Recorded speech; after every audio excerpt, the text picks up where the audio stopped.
Right, I have got an absolutely brilliant video for you today. I've got a tactical expert, Connor Holden, joining me on the channel. What we're going to do is we're going to talk about all of the managerial options facing Chelsea Football Club. Yes, that includes keeping Mauricio Pochettino, but also some potential alternative options. We're looking at Ruben Amorim. We're looking at Zerbi, and then I've got one option that I'll leave to the very end, which is my wildcard option, something that is pretty ridiculous, but one that a lot of Chelsea fans will quite like. So, strap into this video. It's a long one, but it's going to be a very, very good one as we get into the tactical analysis of the managerial options facing Chelsea Football Club. If you like this video and you like the channel, make sure you're subscribed, and let's get into it. This guy, I would go this far to say he's a bit of a tactical genius, and that's why I'm very, very grateful for you joining me, mate. Thank you so much for jumping on this with me. I really appreciate it. Thanks for the praise. Very top praise from you there. I'll take that. Tactical genius, remember this. In fact, he's going to change his profile on Twitter after this, just be Connor Tactical Genius. Like, that's the new name. Yeah, I'll take the credit for that later. You can give me my percentage later, Connor. Nice one. So what I thought we'd start off with, mate, and I think this is really important because I feel like a lot of people have written this guy off already, is a quick chat about Mauricio Pochettino, right?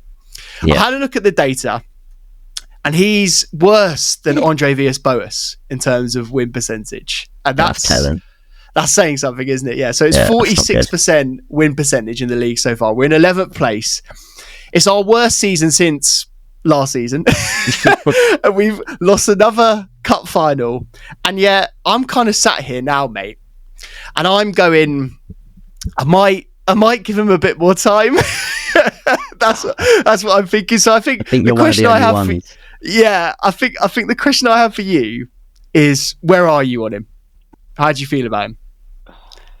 I'm sort of in the same boat with time, but it's not for the same reason. It's not because I trust him. It's more so because of what else is there right now. Yeah. So, even when we first got Poch, I was in the boat of, I think he's more of a development manager. I think he'll take this team, take it for a year, take it for 2 years for the 2-year deal, and then eventually pass it on to another manager who would then be when we try and actually achieve something. That's how I envisioned it.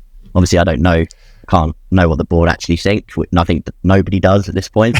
But from don't know if we want to know, mate. Don't know if we want to know what they think. I'd rather just imagine that I'm correct. I'd rather just pretend that I'm thinking of it logically and I'm right. So let's say that the goal was for him to be there for 2 years, pass it on to a manager that fits the group of players, the youngsters that are being signed, because not many of these players fit Pochettino, really. It's kind of putting square pegs in round holes, in my opinion.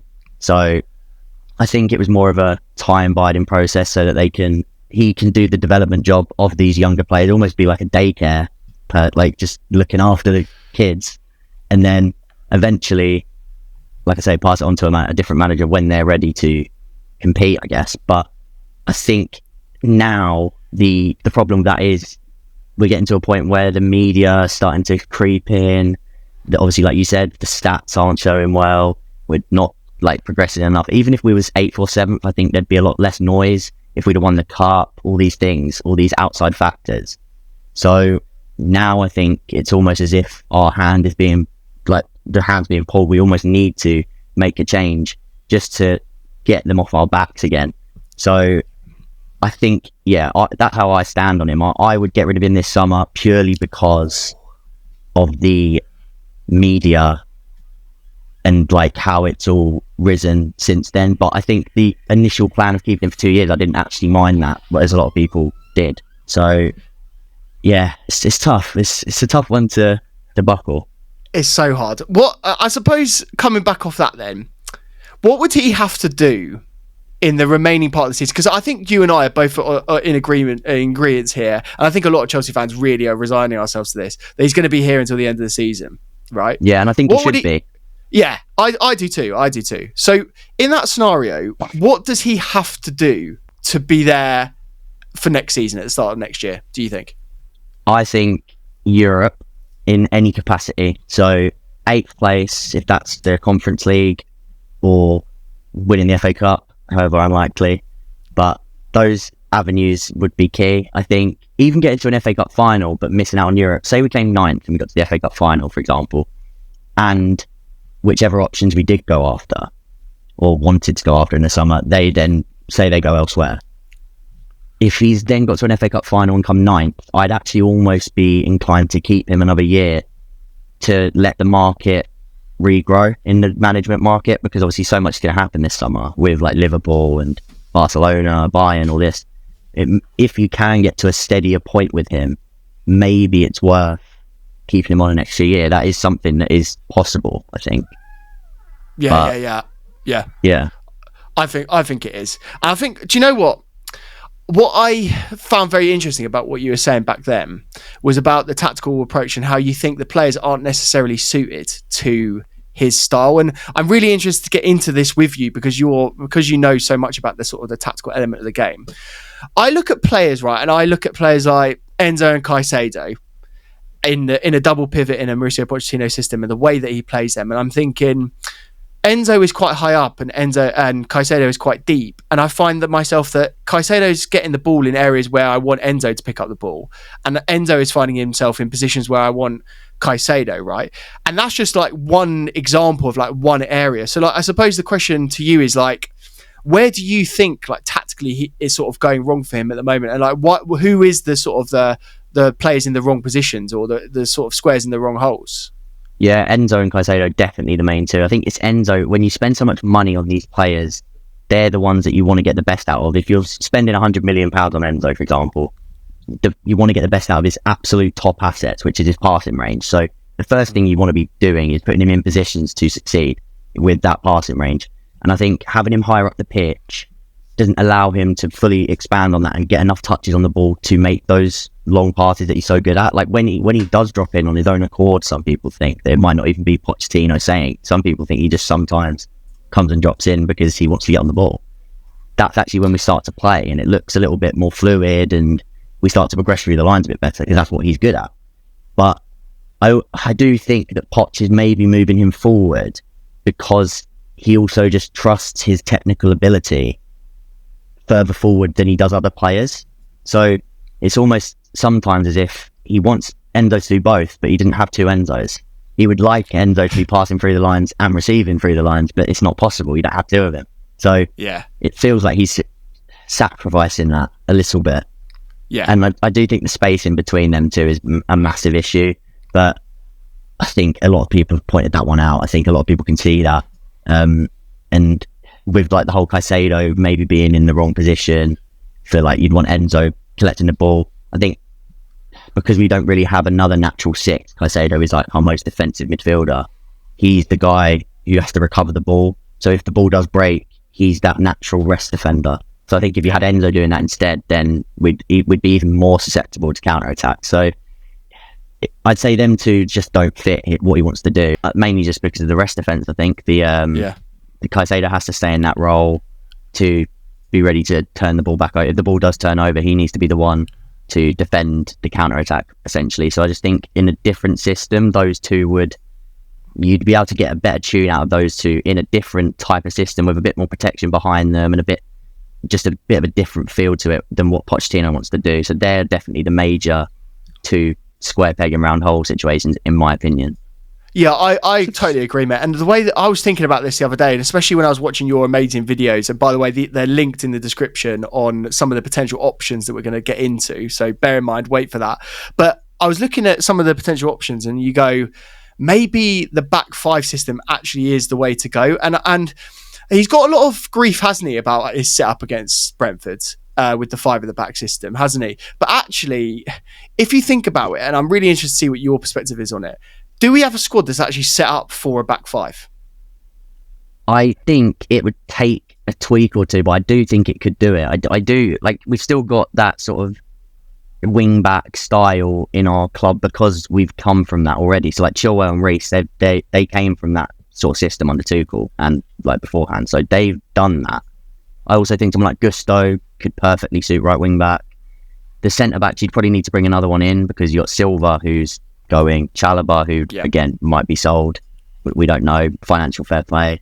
So it will come down to one or two recruitments, but I do think it definitely could suit a 5-back. I think the people I've been most worried about are the wingers, just because then they become a bit more inside forwards. But then even then, when I was actually going more into sort of the analysis I was doing for some of the managers that we're going to speak about, I actually think that Mudryk, for example, just as one, could actually play in one of those inside forward roles quite well.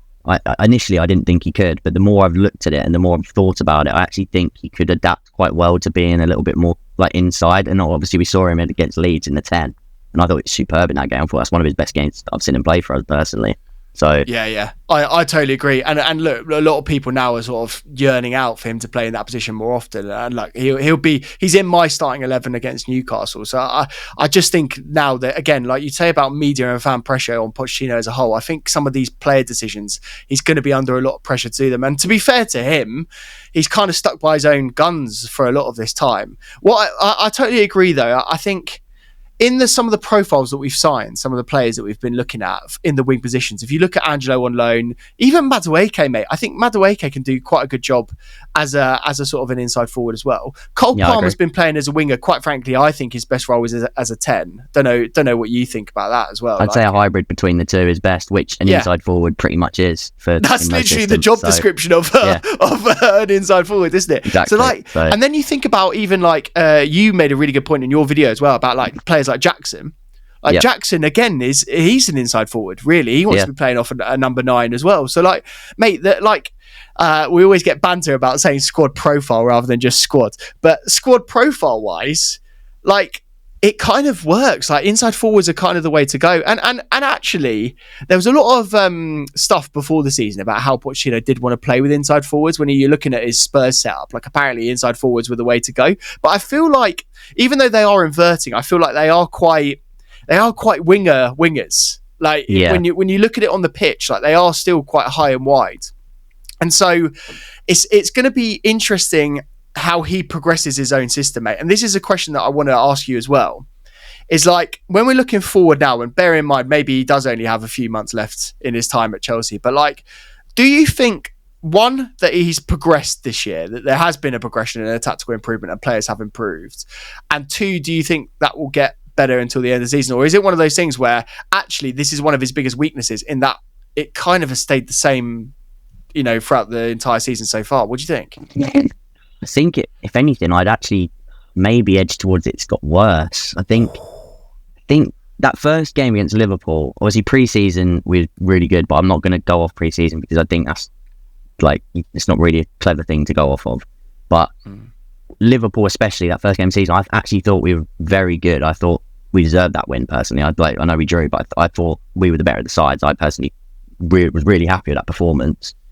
And I think since then, obviously a few injuries, and Kunku and Carney being big ones, those are the sort of players, like we said earlier, like you said about the inside forwards coming in off the wing in pre-season, and then that first game of the season you had Carney off the left, but he'd drift inside into that 10, so that would then allow Chilwell, who people thought was playing at left wing, who was basically playing as a left winger, but he was that left side width, so it worked better when he had someone inside of him on the right, because like somebody in the half space to actually allow him to have that width, so they're not just crashing into each other. So the thing is with his system now, I think that because of a few injuries, he's sort of had to tweak it back, and it's ended up going sort of back and forth between whether he actually wants to stay with this 3-2-5 with the two wingers coming into the half space and the wing backs getting up, or whether he wants to sometimes build with a 4 at the back and then push Enzo up instead. So he's sometimes building up in a 4-1, and then Enzo is actually pushing up into the half space, which the spacing issues then just become really all over the place. So I think injuries definitely haven't helped him, and I'm actually in the boat of, as much as I don't think he's done a good job, I do feel a little bit sorry for the hand he's been dealt, because I think the injuries have not helped him at all, and I think it would have been better if he hadn't had them, basically. Yeah, I think we would be higher in the league. I mean, to be honest, mate, I was looking at it the other day, and like, I don't know. I don't want to be labelled like a Pochettino apologist, but I think when you're analysing a managerial sort of change, you do have to kind of be as fair as you possibly can, right? And when we started this video, we were sort of like going through the stats, and they look very, very negative. And then when you're discussing like the tactics, like for me, Enzo and Caicedo are kind of like the engine room of our football club for a long time going forward. I really do think they've been bought in the right way, and I actually do think they are two very good players that will improve. And actually, I think they're often castigated unfairly. You know, when you look at their actual performance, like I feel if you watch Chelsea week in, week out, they're actually very good players, like individually, and they do the right things. Yeah. So, like, for me, I think you've hit the nail on the head, though, where it's like, look, there are mitigating factors. The injuries, like, we're fourth in the entire injury table, and this is the only time we'll ever be fourth in the league table this season. But we're fourth in terms of the days lost, right, for injuries this year. And, like, I think it was Brighton, Brentford, and then Newcastle above us, right? But, like, the sheer amount of injuries, I mean, it has to form part of the analysis. And that's why he's in the job now. I think, to be honest with you, like, I feel like if there wasn't that key mitigation, I don't think he'd be in the job. Then I think he's obviously bedding in an entirely new team, which again, people like to banter us for. £1 billion spent, etc. But like, if you're rebuilding an entire squad, it's not, regardless of if it's Klopp or Pochettino or Pep or whoever. I mean, two of those managers probably would be doing better than Pochettino, but you know, they still wouldn't find it as easy as their current squads. And then the overall mismanagement of the board. Like, I think there are mitigating factors, and that's why, for me, mate, just being like completely honest and you know, of where I'm at, that's why I'm kind of like, I'm reserving judgment even to say that I think he should be sacked in the summer, because I'm taking all of that into account, and like, I almost want to see where we end up. Like, if we do end up 9th or 10th, I'm much more likely to go, yeah, fair enough, we probably do need a change, bearing in mind we're very unlikely to win the FA Cup, right? If we win the FA Cup, I think he probably does stay, to be honest with you.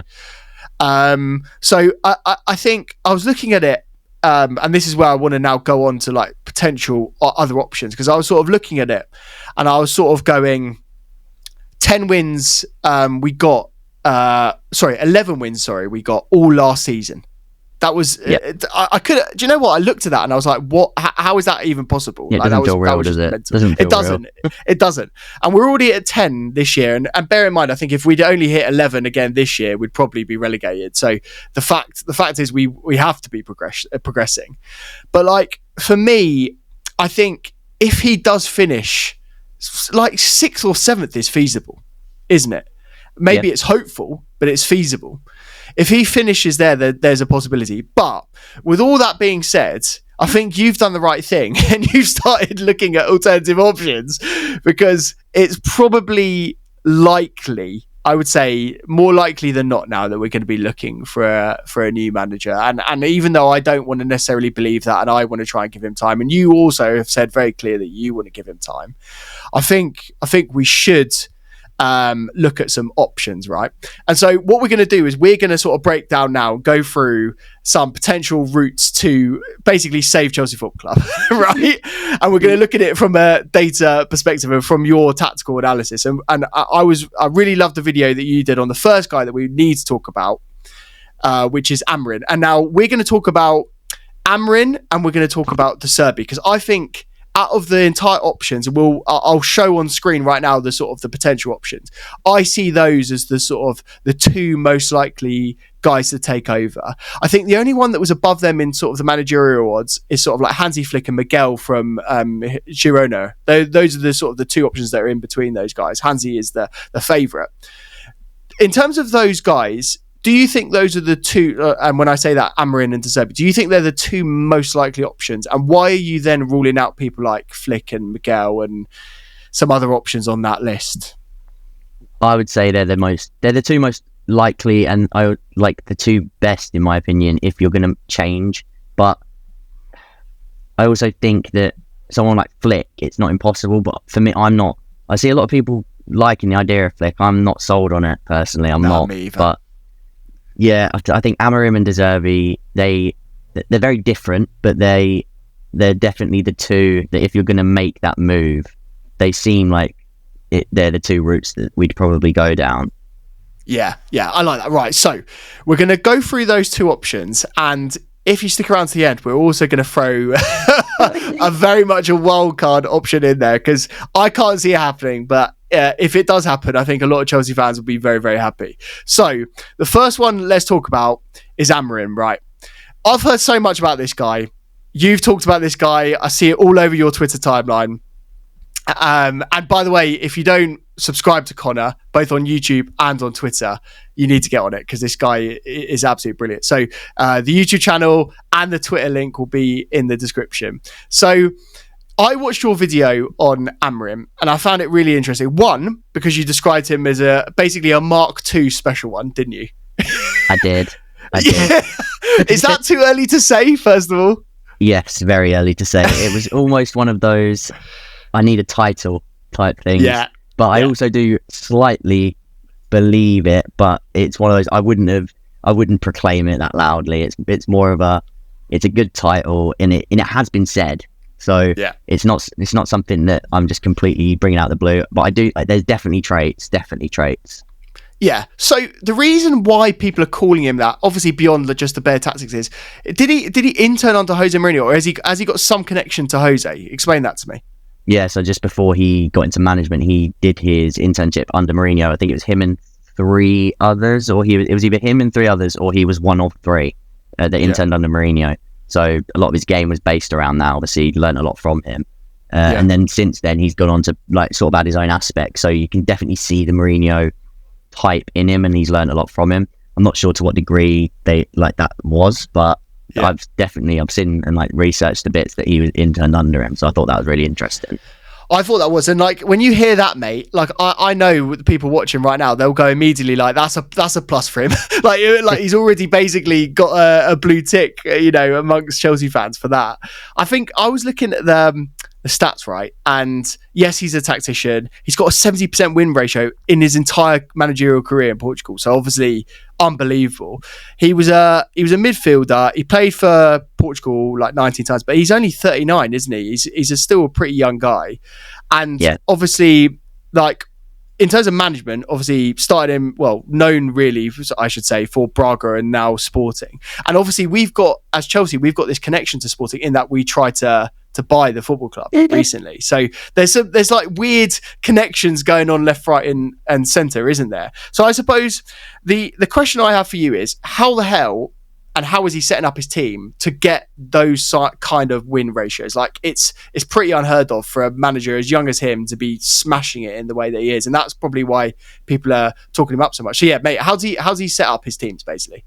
Yeah, so he's a really good mix, in my opinion, of his out of possession and in possession principle. So he's, with his pressing, for example, he's aggressive in the press with his front 5, but then the back 5, he'll sort of have them in a more stable position if they do get past. So it's pressing with intent, but also pressing with that stability behind. So you're never putting yourself at too much of a risk, but you're still giving yourself a really good chance to win the ball back and then create from. So obviously the league has got to take some account for this, because you haven't seen, but even then in some of the Europa League games they played against Arsenal, they were brilliant last year. So he's shown that he can also adapt it to those European competitions. He tends to build up in a 3-2, so you get the 2 pivot players staying quite low, although a lot of people have pointed out that he doesn't always use them in the same way that a lot of people would use those 2. If anything, sometimes they get bypassed a bit and they're almost used as sort of magnets to try and drag other defenders towards them, so that it leaves space behind to go a bit more vertical. So vertical passing is another massive thing in possession for Amorim, I would say. So he's, in that sense, he's trying to obviously drag people into their half and then release over the top, try and get his attackers into play. The wing backs will play nice and high, almost as wingers. Those 2 inside forwards, as we said about earlier, they'll basically play as 2 10s, really close to the striker. And then what essentially you'll have on the break is you'll have at least 4 players attacking the box, because if they get out down one of the wings, the other wing back will crash the box. The 3 attackers will then crash the box. So he's always got options. And like I said, if they win the ball back through their aggressive pressing, then they'll attack for a counter for that. So he's got multiple different ways of doing it. But I think the main way I'd sort of summarize him is that he's just that good mixture of pressing and attacking intent with stability behind it to also defend well. Yeah, that makes sense. So just help us with the Chelsea perspective. So this guy comes in, he gets hired in the summer. I think bearing in mind, we'll probably bearing in mind that the transfer situation, let's say ideally we can sign like maximum 4 players. So we're going to try and build this squad with predominantly people that we already have and maybe a few additions, right? Mm-hmm. How does what is his first lineup at the start of the season? Like, how's it look? Like, I presume you're saying it's a 5 at the back with those 2 pivot players in front of them, right? Is that how it works? Yeah, that's how I'd say. So I'd go Petrovic or Sanchez in goal. I think it would come down mainly to preference. Does he think Petrovic can play the direct balls over the top into the attackers if the press is triggered by the other team? So it come down to if he wants a ball playing or if he's happy with what Petrovic can do, the skill set. So I'd leave that open to interpretation, but I'd say Petrovic just because I'm happy with him at the minute. But me too. Like I say, open to interpretation. The wing backs, I would say, would be Gusto on the right and then Chilwell on the left with the current personnel. Again, the left back may be somewhere you could look with this sort of system, the left wing back, but that's what I'd say for what we've got right now. Then something that a lot of people disagree with is I'd have Reece James at right centre back for a multitude of reasons. I think one, it protects him a lot more whilst he's coming back from surgery. This one for me feels really big for Reece James. I really just don't want him to come back and get injured again. I just feel like this is really important that we actually protect him this time and just do everything right. So playing him there, I think gets the best out of him, and it means you can get Gusto in the team with him, 2 of our best players. So no brainer really. Then in the middle, I'd probably have Fofana or Disasi. Again, with current personnel, I would probably look to go and get another centre back, as I said earlier, with Silva, Chalobah maybe leaving. So I'd maybe look there, but I'd say Fofana for now. Then left centre back, Levi Colwill, Badiashile also an option. The pivot obviously picks itself. I'd say Enzo Caicedo, but you've also got these other options. Lavia, I think, would do really good under Amorim. I think his ability to cover ground between the lines in that midfield, doing that Caicedo role, he'd be really good for him as well. Then the inside forwards I think the obvious 2 would be Nkunku and Palmer.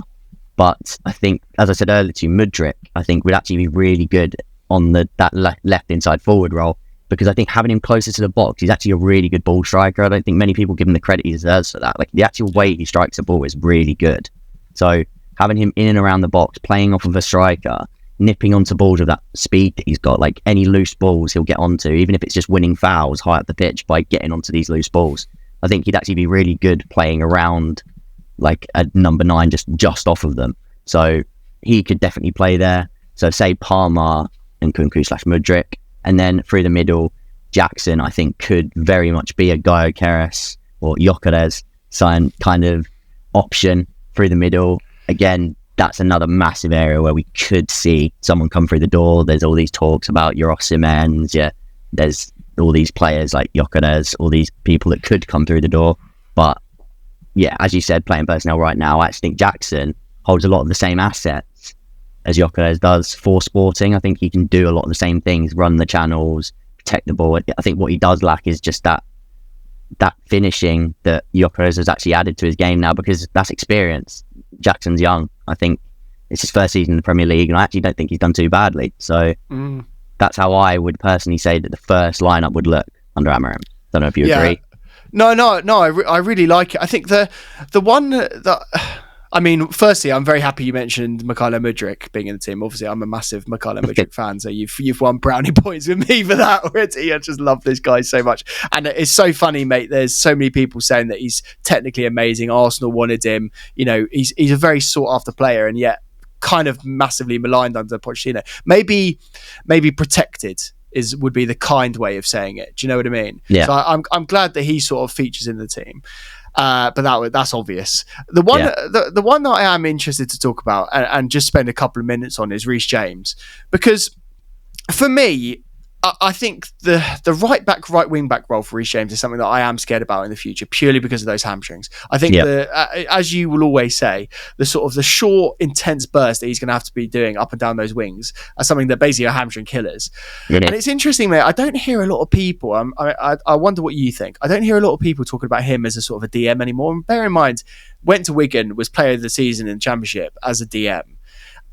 We're pretty stacked in that area, but I have a weird feeling, I don't know, I just feel that maybe there's a potential where you sign another backup right back, have Gusto as the main one, and then you look at Reece James as being an ancillary DM / centre back. Like, do you think that DM is sort of past him now, or is it mainly just because we're so strong in that area? I think it's exactly that. I think it's that we're strong in that area. I was also an advocate of Reece being used as a DM, or at least tried as a DM when he was having these injuries, and just to again lower his workload. So just to those short bursts up and down the line, just to give him a bit more protection. But then since then, we've gone and got Caicedo, Labia, and then even below that, you've gone and got Santos, Casadei, and all these players too. So now I would actually say there's just less need for it.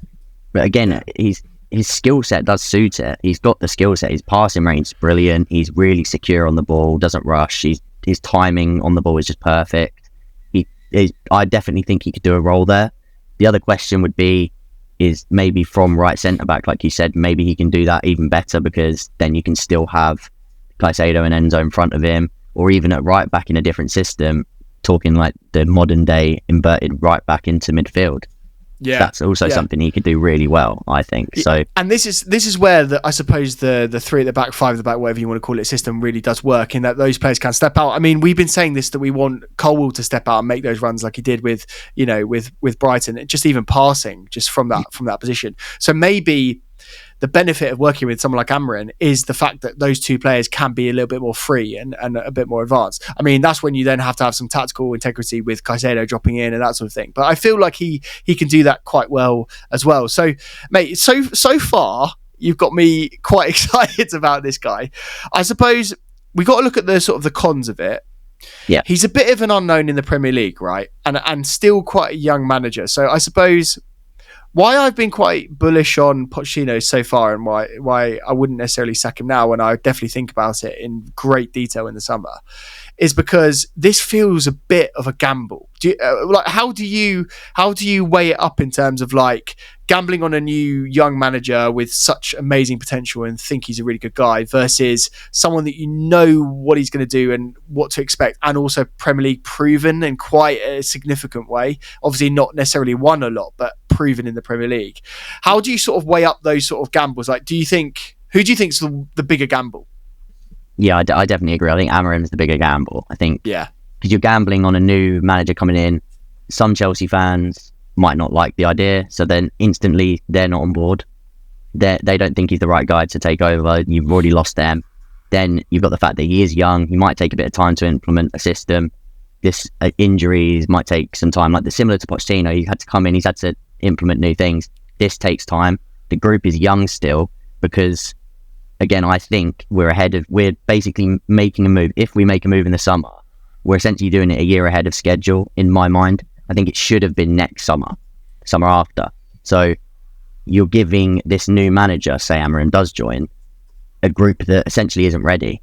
So then already people are going to jump on that as well if he can't get things going straight away. So it's a massive gamble. I definitely agree with that.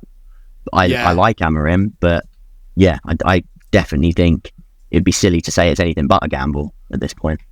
Yeah, 100%. And I tell you what I found quite interesting, I suppose, on the other side. Within your video itself, you were talking about low blocks, and it's been a bit of a killer, hasn't it, for Chelsea recently this season? Like, I mean, I actually think it's a bit overplayed, because yes, we face low blocks quite often, but also we've been torn apart by counter-attacks. Like, we've been torn apart with various different things this season. Like, we're not just playing teams anymore that just park the bus. We're struggling in various different areas. But what I was really interested with what you were saying is this guy kind of not has cracked the code, but he's got a way of sort of playing against teams that sort of feature a low block. So my question to you is, like, how is he doing that? Like, how is he broken that down? Like, what is he doing tactically to sort of do it? And obviously it's very difficult to do, isn't it? Because like low blocks are there for a reason, as you say. Like they're very good, so they work well because it's worked well. So yeah, how does he do it? Yeah, well, I'll give you a little josh.aveste channel exclusive. One of the videos I'm actually going to work on is low blocks, just generally breaking down low blocks and just speaking about them in general, because I think there's a massive misconception that lots of teams don't struggle with low blocks. I think if you pretty much talk to any fan of any team, they struggle against low blocks. That's not uncommon. So obviously we've seen it for Chelsea for years. So we sort of have that connection to it of like, oh, it's another season where we can't break down low blocks. Is this a managerial thing? A lot of teams struggle with it, and I think there's a massive misconception with them. So there's that to begin with. But apart from that, I think a lot of it comes down to player quality, beating a low block and managing game state. So again, if you're 0-0 against teams that do want to sit in a low block, obviously it's going to be harder. That's just how it is. Once you can get that goal, you then have control of the game. That game state is now under your complete control. So getting to that point is what's important. So if you can get to that point first, then you're in a great spot, which is what I think Amorim does really well, getting to that point first and then holding it. So again, he fills the box, gets these players in and around, and he's got, like I said earlier, if one wing back is out wide ready to put the ball in, the other wing back is crashing. So they've got at least 4 players plus the pivot players attacking the box. So a large part of it is putting balls into the box and crossing. His crossing percentages go way up against lower blocks. So that's something I noticed. They cross a lot more against the lower block teams, and then against the teams that do press them a bit, they'll tend to knit things a bit tighter together and go over the top. So crossing against these lower blocks, big factor. Finding the spare man in the box, and again, just having people like the inside forwards around the striker, because even if you're not winning the first ball, the chance to win that knock on is then another chance of scoring a goal. And once you can get that one goal, the game state becomes completely under your control. So yeah, when I speak about Amorim particularly, it is that putting the ball into the box, having Gyökeres attack the ball, and then even if he doesn't win it, you've got players around him to swoop in and get a lot of shots off as well. So like, even if they're dropping off to the edge of the box, they're not afraid to hit it. They've got a free license to just, they've got to get their shots off. That's something that the Amorim does really focus on, that he wants his team to shoot. Like, the Monday Night Football, Jamie Carragher was talking about City and how high they were. Do you, with Amorim's team, have you seen that they're also like very high up the pitch? Obviously, they're one of the best teams in Portugal. You'd anticipate them to be quite high up. I find with us at the moment, we don't necessarily push up as high as some of those sort of better teams, which I actually think is probably one of our biggest weaknesses, in that you end up with those screenshots, which you talked about earlier on, where you've got, a defence and then an attack, and they're so far apart. Sarri used to say this all the time, didn't he? He wanted the verticality to be was it 15 metres or something, like in between? I can't think the exact number, but I know exactly what you're talking about. It was literally like a number where I was like, that feels very small. So is Amorim like quite aggressive and high up the pitch, just positionally? He is, if he gets sustained pressure. So if you can sustain the pressure in their half and there's not too many outlets. So like you said with the Monday Night Football thing, like what Henri was saying, if he was playing at City, he'd just play on the halfway line, because he knows that then they're not going to be, they're going to have to account for him. But if you can push teams so far into their own half that they've not got an outlet, then it just gives you more ability to push even higher up, because you're only defending their highest outlet. So in that sense, I think Amorim pushes his players up as far as he can, and then he's got these aggressive ball winners. So his central centre-back is also very aggressive. So it's Coates at the minute, but Diomande sometimes plays there. And this player has a lot more license to actually just attack the ball around the halfway line. The two other central defenders, if anything, will step off a little bit and sort of cover, whereas that central centre-back will be very aggressive, trying to win the ball back and just sustain pressure so that they continue to win the ball back. And then you get, by this, you can put more crosses in the box. If you just keep winning the ball back, cross it back in, win it back, cross it back in, and you're just sustaining that chance of scoring that first goal, which again comes down to game state. It's all a big thing, trying to get that first goal, and the best way to do that is sustaining pressure. That's why City do it so often and getting that first goal, because they sustain pressure so well. I get it. So I think we're quite positive on this guy. Like, he seems like a decent manager. He seems I always sort of describe him as a bit of like a wonder kid manager. Do you know what I mean? Like, he's a young guy. He's got a lot of hype around him. We've talked about him quite extensively, both online and also just seems like the media, there's briefings constantly about him. My question to you, right, is look into your crystal ball, and I'll do it as well after you have. If he comes in and he gets a summer and, he gets the signings that we relatively want, bear in mind the financial situation, where do you think we finish with him, with a full season of him in charge? It's a good question. I haven't actually thought about that. Yeah. I would go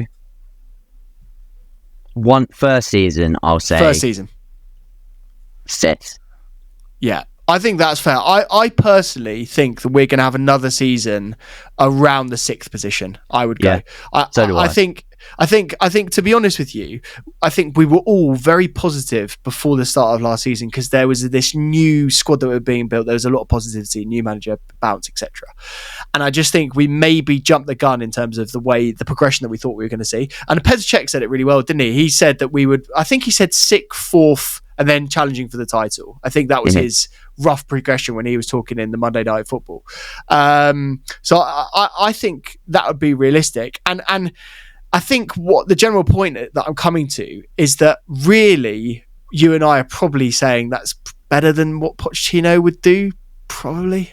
Yeah, next season, yeah, I think so. Just because I also think that the noise around Pochettino would get even worse next season because people are just getting restless, and even before the season started, I think there'd just be murmurings of like, oh, we should have already got rid of him. He shouldn't even be in a job, and then that builds pressure not only on him but on the players. Whereas a fresh face, obviously, as we know, we have it so often where we just bring in a new manager and you get that bounce.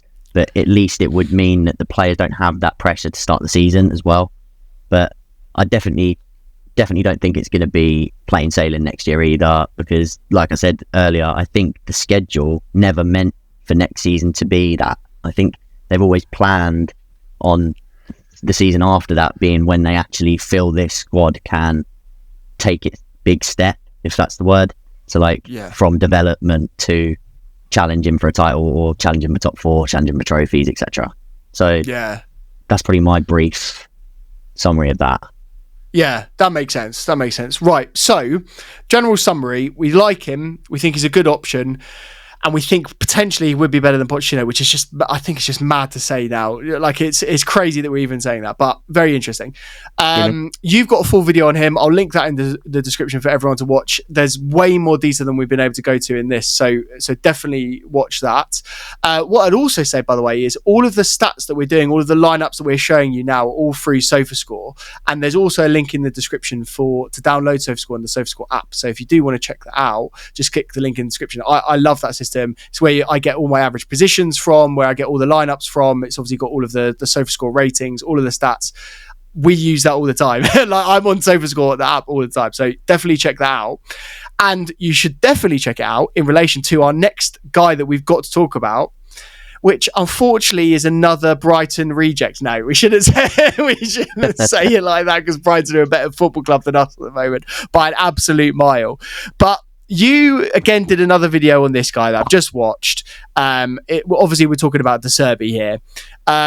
Now, I was looking at all of the staff members that we've poached from Brighton, and I think the number was 12 in the last few years. Yeah, it's a long list. It takes a while to go through it. But Zerbi is interesting for me, mate, and we'll get into the tactical approach. What I find interesting with him is, he's worked with Sanchez.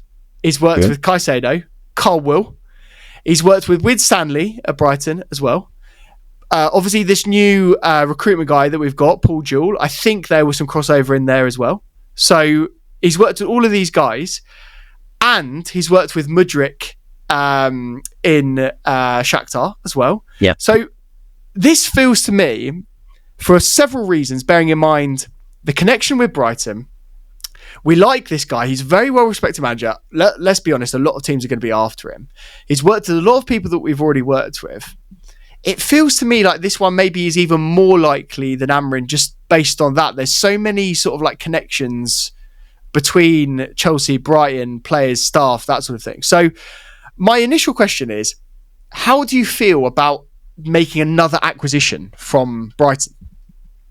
That would be my absolute biggest worry for Zerbi, is that I think the narrative's already been cast. I think even before there's even concrete links, the narrative's already there. They already know what's going to be said. If anything goes wrong, it's Chelsea. They're trying to be a mid-table club. They're trying to build towards being a Brighton rather than being a top 4 club. Like, this mentality has already been cast. So I think that's what would worry me most. I think if something goes wrong in that first 3 months, whatever, I think it's going to get messy straight away in the media. So that does worry me. In terms of his personnel, though, like in terms of him, it doesn't worry me at all. I think just the fact that he's from Brighton, that doesn't bother me personally. He could be from anywhere. I think his quality is enough for a club like Chelsea, personally. Again, some people might disagree, but I would go down that route, like, of saying he is good enough. But yeah, like I said, I think definitely a worry, definitely a concern point would be that Brighton narrative. Do you think it's more likely that he ends up at another club? Like, do you think in this summer I could see him going to Liverpool. I could see Bayern having a look at him. I could see a few clubs having a look at De Zerbi. Do you know what I mean? Yeah, I've had a few chats with some people about it as well, and I've sort of come to the conclusion, I think, that you're looking at Alonso, Amorim and De Zerbi, and I think you're kind of looking at those three, and then you're looking at Liverpool and Bayern being very choiceful in where the other one ends up. Yeah, so I think you've got Alonso goes to Bayern, then Amorim then could maybe go to Liverpool, so then De Zerbi's available, or vice versa, like De Zerbi goes to Bayern, so then Alonso can go to Liverpool, and then Amorim's available. So I think these sort of things can play a massive part. Do I think it's more likely to go elsewhere? I think it's hard to say. I think this team is so suited to him. I think it'd be hard for him to not look at this team and think he could replicate what he's doing at Brighton, but at a much higher scale with the personnel differences that he'd have at Chelsea. Obviously, would he be willing to take the risk? Maybe a different story. There's also some murmurs of like Barcelona maybe being interested in him, Man United being interested in him. So there's definitely a lot of clubs interested. So it's tough to say where he'll end up, really. But I'd definitely be up for it at Chelsea. Let's put it that way. Okay, right. So why are you so confident of it? Because mate, I look at the stats now, and I'm looking at Brighton. I think they've conceded one more goal than us this season, and the defence for me, and you said it brilliantly in your video, they're quite open. Like they play basically very high, very inverted wing backs, and they're playing pretty much a four at the back system. So that means that basically the two centre backs are quite open. That terrifies me. That really scares me, because you look at the centre-back options that we have, they're going to be young centre-backs, regardless of who we sign. I don't think we're going to go out there and sign a 30-year-old centre-back. I just can't see it. And actually, that might be even worse, because they've got less pace and therefore less recovery ability, etc. Right? So why are you so confident that he comes in and immediately makes us better? Because I just don't feel it this year. I don't feel the sort of like I don't feel as worried about Brighton as I did in previous years with their play style this year. Yeah, I think my main thing with it would be that I don't think it would be so amazingly better next season straight away, to the point where we're not conceding goals, because obviously, like I say, they do play open, that you are going to concede goals in that system. Similarly, I compared it to Tottenham and City a little bit, but they just have those recovery players that sort of get them off the hook more often. So you got Kyle Walker for City, and then Tottenham, they went and got Van de Ven, and that's literally his perfect role. He's a physical, like, ball winning defender. That's what he wants to do: cover wide areas, get the ball. So I think if you give De Zerbi that personnel, and I think Wesley Fofana would be somebody, again, can you keep him fit? That's the big issue. And like you said, it's those centre-back profiles. I think Colwill, he already knows how to play under De Zerbi, so you got that in the back pocket. And then maybe you have to go and sign another centre-back in case Fofana isn't available. But I think the personnel there would be stronger than what it's got at Brighton. He's had a few injuries this season. Even when he's having the right-back, for example, he's had sometimes of the season he's had to have Gross in there, which means his recovery speed's not the best. They've had Milner play there, recovery speed not the best. You saw Mudryk do it to him against Liverpool. Just, that's not an area you want Milner covering. So if you can then replace that with a Reece James or a Gusto, you've got a little bit more recovery speed. Because Gusto, that's something else he's really good at. I don't think he gets enough praise for his actual ability to recover and defend from behind the ball. So he'll get back and make those recovery slide tackles and things like that. I think he's really good at that. So you give that personnel to De Zerbi, and I think his defence slowly improves, not to a point where it's you're like keeping loads of clean sheets, but it improves. But then you also get the massive controlling games and that output from it. And you've also got to take into account that there's the massive factor of possession. So if you have more of the ball, you're not defending as often. So that's another thing. So that's why these sort of managers like Pep and De Zerbi, they want to control the ball, because then the other team can't hurt you when you've got the ball. So that's my overall on his defensive structures. Yeah, because I just think it's hard, because when you look at how many goals they've conceded and how open they look in some games, you just think that's something that really concerns, it would concern me, especially with how inexperienced and how much coaching will have to be taking place with our defenders. Like, I think some of our defenders are very good, but I think other times they need to be more sort of as a concealed unit. So tell me this, mate. How would he set up, just formation wise? How would he set up the team if he came to Chelsea? So it would be a 4-2-3-1 on paper, but you're looking at more like a 4-2-4. So you'd have that back four. So again, we'll leave the keeper sort of as would be Sanchez or Petrovic. Again, this is somewhere that he might even need, because he really wants his ball playing goalkeeper, but he got rid of Sanchez. So that's actually something that slightly worries me. I don't know where he'd go in terms of goalkeepers, if maybe he'd actually be so adamant on signing a new one. So that's something else. Fair. Then you'd have the back four. Again, I'd say you've got Reece or Gusto at right back. But then I also think you'd have Gusto at left back in this system, because he's done it with Lamptey at Brighton. And I think how good Gusto is on the ball, I think that's definitely something you could do. And that would solve the likes of, because obviously we've had quite a few left back issues this year. So that would solve that too, getting them both on the pitch. So I think that's definitely an avenue you could go down, with Gusto on the left, James on the right. In the middle, Colwill straight in the team at left centre-back. Knows the system perfectly, just perfect for this exact gameplay, the way he wants to play. Right centre-back, I would say Fofana, but you've got massive question marks over his fitness. So then you've got Disasi, who I think I'm a bit questionable on whether he'd be able to do what Zerbi would want from him. So then maybe you're looking at another centre-back to bring in as well. I'm not saying he couldn't do a job there, but I don't think he'd be like the desired personnel that Zerbi would want. So maybe you're looking at a right centre-back. Again, I think we're going to be looking at that anyway with Silva and Chalobah, unless maybe Chalobah stays. That's another option, but I think with the financial fair play things, you never know what's going to happen with sales. It's gone. Yeah, so that's why I think I'm kind of come to that conclusion too. So that's how I'd probably say the back four. Middle two, again, Enzo and Caicedo, says itself. And I think these two, even more so than when I said earlier in some other systems, I think this system fits them perfectly. I genuinely think that if you're talking about getting the best out of Enzo, I think this is the sort of system I think De Zerbi would get. Absolutely, you'd get your £100 million midfielder out of Enzo Fernandez in this system. So I think that's another reason why I'm such an advocate for it, because Enzo's like one of my favourite players. Similarly to how you love Mudryk, I think it's like Enzo for me. I just love him. I get it, mate. Yeah. There's nothing wrong with Enzo love. I get it. Yeah. So I just want him to succeed, and I think that that's where you're going to get the best of him. So those two in the middle.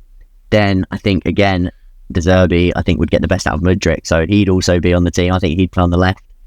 Worked with him before 1v1, and also something that I don't know if we said already, but De Zerbi's very hands-on. So in training, he's very detailed. And I think something that everybody's moaned about with Mudryk, including myself, is sometimes he looks a bit lost. Yeah. So you can see that. Just positionally. Sometimes there's moments where there's actually players pointing at him, going, "Go there, come inside, push higher on," and he's not doing it. So you're right. You're totally right. Definitely. Yeah. And I think with De Zerbi, what you'd get is a very detailed approach, and because Mudryk and him have already got that connection, I think that you're almost banking on the fact that he'd be able to get a tune out of Mudryk in that way, and Mudryk would trust what he's saying to him. And I just think that would be a really good match. I think you'd see a bit more of a tactical approach from Mudryk. He'd start to improve in his positioning and his knowing when to run in behind, when to come short. I just think that would be a brilliant match, and he's just perfect for that 1v1 isolation spot on the wing, being able to beat his man. So yeah, Mudryk on the left. On the right, I think you've got Angelo, Madueke, two players. I think either one of them would be brilliant. Again, really good dribblers of the ball, go 1v1, can go either way, cut inside, shoot, go down the wing, cross. Do you think Angelo will be in the squad next season? Do you think he'll stay? I do. I think it's all dependent really on Sterling, and because obviously there's been those murmurs about Williams. So I think it depends if you sign another winger and if you keep Sterling. They're two big dependent factors. But I think Angelo's definitely got enough about him, and I think he'd be really good in this sort of system as well. So yeah, I'd say Madueke and Angelo. So let's say Madueke. And then, so you'd have the 10 and the striker now. But as I said, it sort of becomes a 4-2-4. So that 10 is almost playing with the striker at times. So the 10, you're looking at Palmer or Nkunku. So again, I think that a great role for Palmer. He can play more centrally in that 10 zone. He can then drift a little bit more because he is the 10, he's not the striker. And their job is essentially to receive it between the lines and start the attacks. So as we joked about earlier, talking about zone 14, so the middle of the pitch. Explain zone 14. explain what it is, mate, so people know. Yeah, so it's hard to, if you can just get a picture, or I'll send you a picture after. I'll get a picture 14. Up right now. Yeah. So we have zone 14, just that central area of the pitch, just basically just outside the 18-yard box, between the 18-yard and the halfway line. So that area of the pitch is obviously a massive point of reference because it's so dangerous to be in there, because teams don't want you to be in there, because from there you can shoot, from there you can pass, from there you can recycle the ball wide. There's just so many options. That's where the hub of everything will happen, and that's the most dangerous place to be, essentially. So do you have any data on that based on this season? I'm really interested to know, because when I'm watching it, just anecdotally, it feels to me that we're not really in that area very often at all. Yeah, we don't. This year. I haven't got numbers to mind, but I've got lots of pictures of games where we've just basically completely isolated it. And that usually happens when Palmer plays in the false 9 rather than in the right, because when he's on the right he tends to drift inside, and that allows him to get in zone 14, whereas from the false 9 he isn't allowed to do that much. So definitely that's a point of definitely to consider. That hasn't happened as much this season under Pochettino. But in terms of for Zerbi, I think he'd be really good at receiving the ball in that area, because he's so good at receiving the ball under pressure. He doesn't panic. He's very just silky about it. He's just very relaxed. Controlled. Exactly. Yeah. And you can tell, it's almost like you can tell he's from the school of Pep. He's very relaxed on the ball. He's in no rush. He'll make his decision as it goes. So I think he's brilliant for that. And Nkunku, as I said, could also do that. But I was thinking Nkunku could play either or of the roles, so the 10 or the striker for Zerbi. Yeah. And then you got Jackson, who would be the other one as the striker.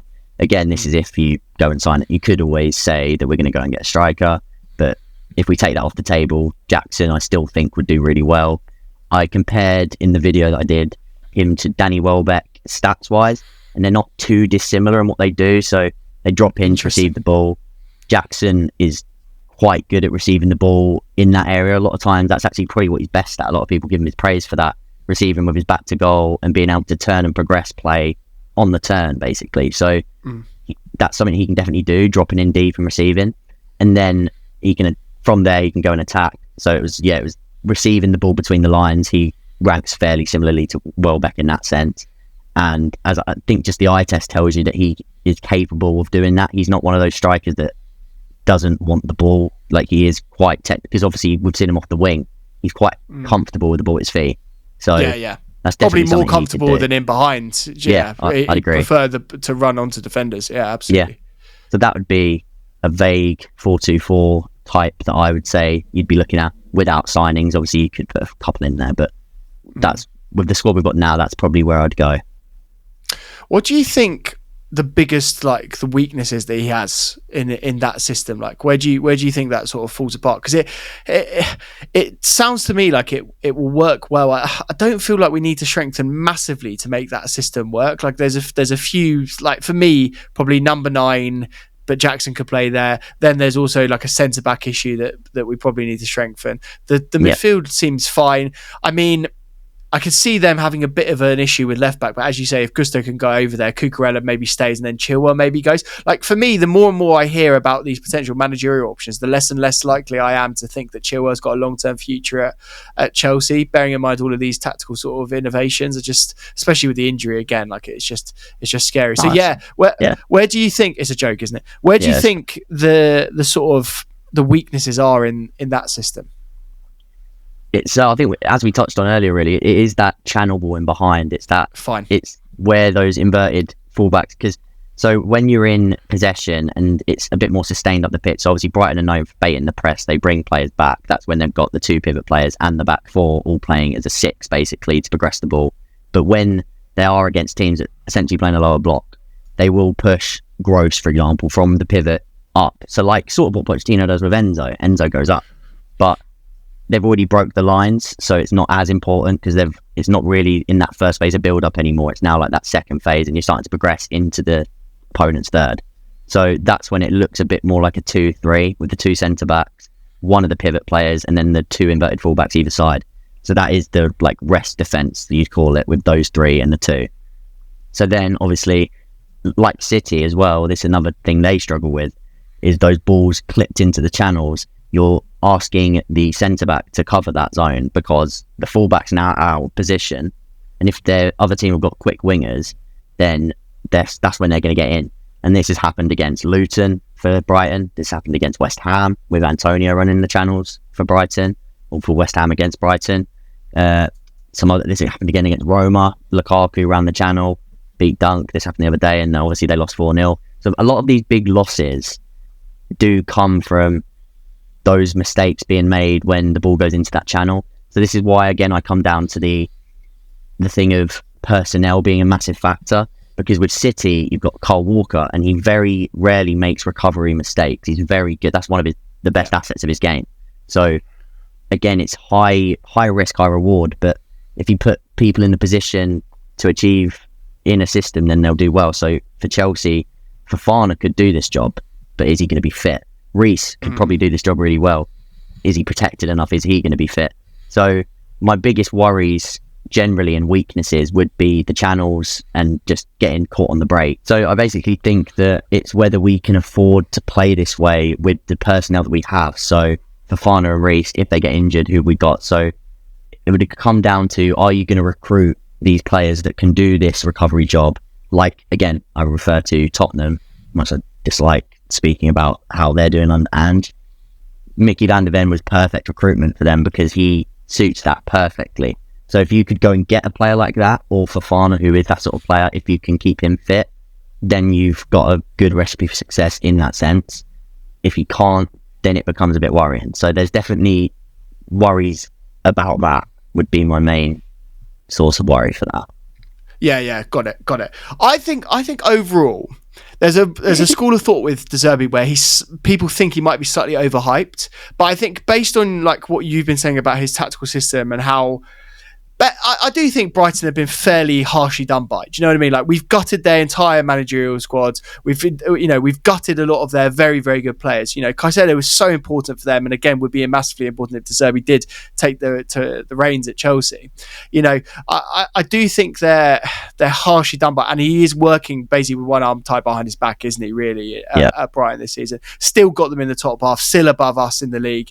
What a massively well-run club! And also, do you know what I was looking at the other day, mate? Is the wage bill. Like, they're again way in the bottom half of the wage bill, consistently underpaying their players. And when I say underpaying in a good way, good for them. They're not doing that. They're a very profitable club, and that probably is why he is seen to be the sort of like next level of like elite manager.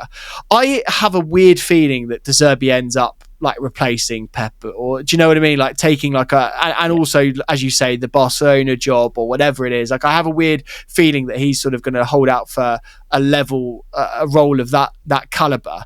And so I actually feel sometimes as Chelsea fans, we value our club a little bit too highly when we're going after managers like this. And maybe he would be a great option for us, but maybe it's unachievable. Do you know what I mean? So that's when we're going to predict at the end of this video, like, who is the most realistic, I think I'm going to factor that into my decision. But before we get on to, we must talk about our last option and our last wildcard option. Before we do that, this is going to be crazy. Make sure you do subscribe to this channel if you haven't already, because this is absolutely brilliant discussion so far. Really, really enjoying it. But mate, we've got to talk about this last one. I had to throw this in here for you because he is on the list and he isn't as far down on the sort of the next managerial odds as I thought he might be. Out of our previous managers, I do think that Jose is the most likely out of all of them. Would you agree with that? Because I was talking with Joey the other day. Like, we've got Tuchel on the market, we've got Jose on the market, we've actually got Antonio Conte on the market. I can't see them going for any of those three. That's why this is a wild card. Yeah. But I would say that Jose is probably the most likely out of those. Would you not agree? I'm torn. I think Tuchel possibly. I saw your discussion with Joey about this, by the way, about like the PR in it. So that's where my factor would cut, like my thinking would go towards. With Tuchel, it's almost a PR of, we've made a mistake, we're willing to rectify mistakes, we're showing the fans that we're willing to, like, hold our hands up, we've done wrong. Whereas with Jose, it is almost like, let's just bring back the most likely person to just unite this fan base. Like, if you're going to bring someone in that's just going to, all the match going fans are going to love it, it's just going to, a real feel-good factor around the club, then you'd go Jose, because even more so than Tuchel, he has that affinity with Chelsea fans. So in that sense, I'd probably say Jose, but Tuchel is another one that maybe would happen. But yeah, I don't really know how to feel about it. If I'm honest, I'm massively in two heads when I talk about it. Me too, especially when you look at the way I've always described it is who's going to be the best for the squad, and you've always got to think about the players that we've got, and also let's be honest, we're not going to have a lot of wiggle room in the transfer market now, and so you've got to factor that in. The one pertinent question I've got for you with Jose, right? I've looked at how he's set up recently, and actually it surprised me a little bit with how he had his team at Roma. I thought that Jose now was more of a 4-3-3. I mean, that's what he played at Chelsea, right? It was a 4-3-3 system, very clear, with wingers that basically switched every now and then. Like, it's more back in. It's going back to a sort of golden age of football, rather than sort of like the way that I would describe like these modern managers that we've just been sort of going through in different management styles. But I looked at Roma; they were playing at 3 at the back, weren't they? Yeah, 3-5-2, typically. Yeah. So if he came back to Chelsea, how could you see that setup going?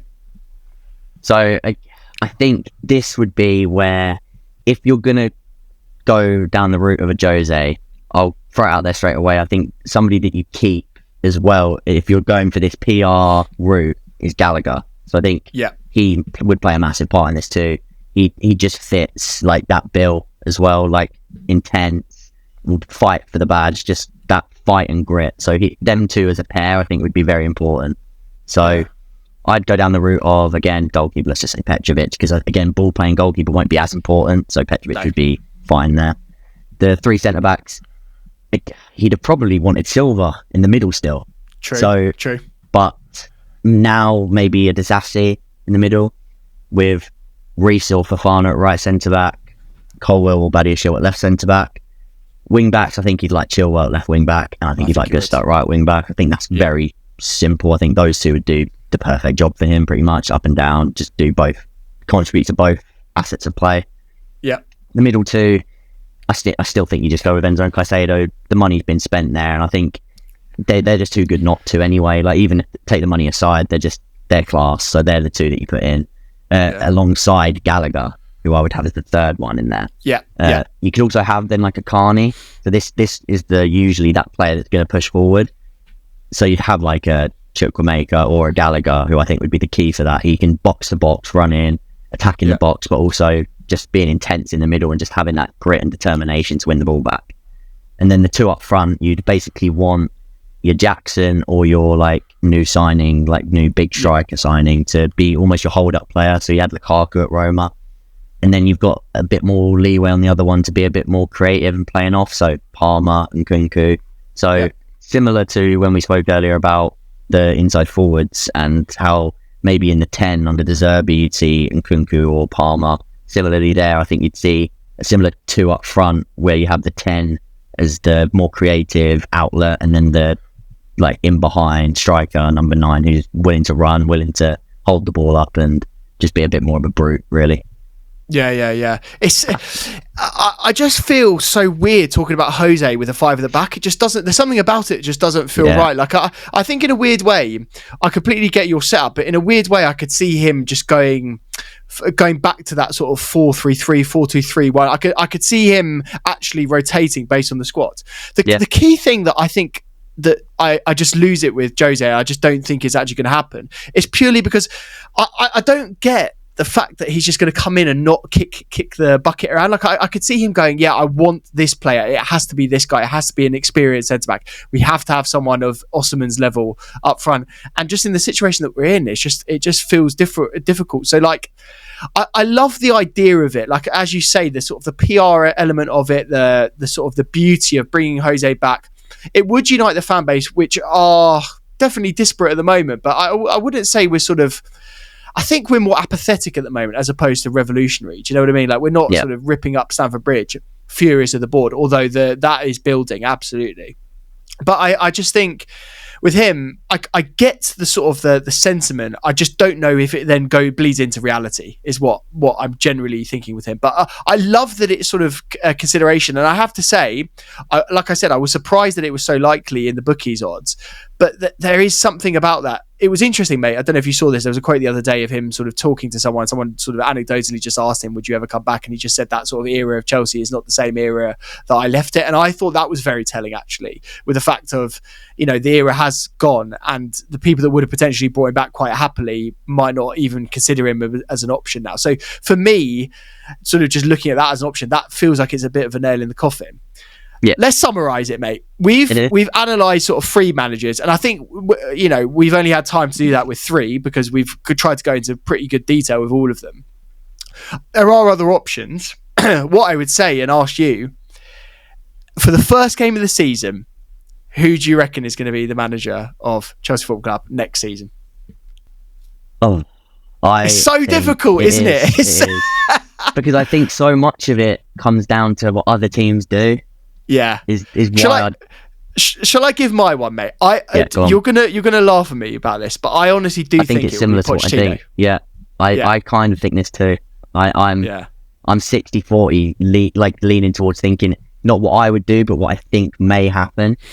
I'm leaning more towards that because I do think if he turns it around, like we spoke about at the start, I think if he does even just get 8th or a FA Cup final, I think that is enough for them to see out the 2 years with him. Yeah. And you said it perfectly. If they're going to go on this transition and they had the 2 years in their mind, why wouldn't they just continue and do it? And it would have to be so bad. Now, let's be honest, mate, it could absolutely be bad. Like we could absolutely finish the season 12th, 13th. And if that's the case, then he's gone. Yeah. So that's why as much as people want there to be some finality to the situation right now, I think it's still up in the air. I think there are conversations still going on. Ultimately, the board do kind of want this thing to be successful. They don't want another failure on their CV. And so that's why I could see it. It's interesting, mate. I think there is also a possibility that one of Amorim or Zerbi ends up staying where they are potentially. Yeah. And then, they still complete the projects and then there's still a managerial option. There's no guarantee that those managers go and be successful with their next clubs, which they probably will be, but there's no guarantee. So it's a really interesting one. I find it fascinating purely because I think a lot of the Chelsea fan base now are kind of writing off Pochettino. They kind of think it's done. And I just don't think it's done yet. I think there's so much going on. But mate, this was super, super interesting. And I'm so grateful for your time for going through it. Everyone, make sure you do go onto Connor's channel. It is in the description. Way more analysis on De Zerbi, way more analysis on Amorim as well. And he's got that video coming up about low blocks. And there's basically a bit of a weird fetish for low blocks. So get involved in the low block fetish. Connor will be all over it on his channel. And mate, thanks so much for joining. Also, his Twitter's going to be linked as well. He's all over Twitter and basically is one of the main people that I follow on Twitter to get all the latest tactical insights from Chelsea Football Club. So be all over that. But yeah, mate, thanks so much for coming on with the channel with me. No, I really enjoyed it. Thanks for having me. Been really good. No, all good. Well, yeah, I'll tell you what, to everyone still watching, let me know what you think is going to happen at the end of the season. I'm really fascinated as well because, quite frankly, mate, I think we're going to get a load of shit. But let's. We just think Pochettino stays, so yeah, we're going to get a lot. Let's see what everyone else thinks. Because do you know what? I think a lot of people are still Poching. So very interested to see what they think. Thanks so much, Connor, for joining me, and I'll see you in the next video. Thank you.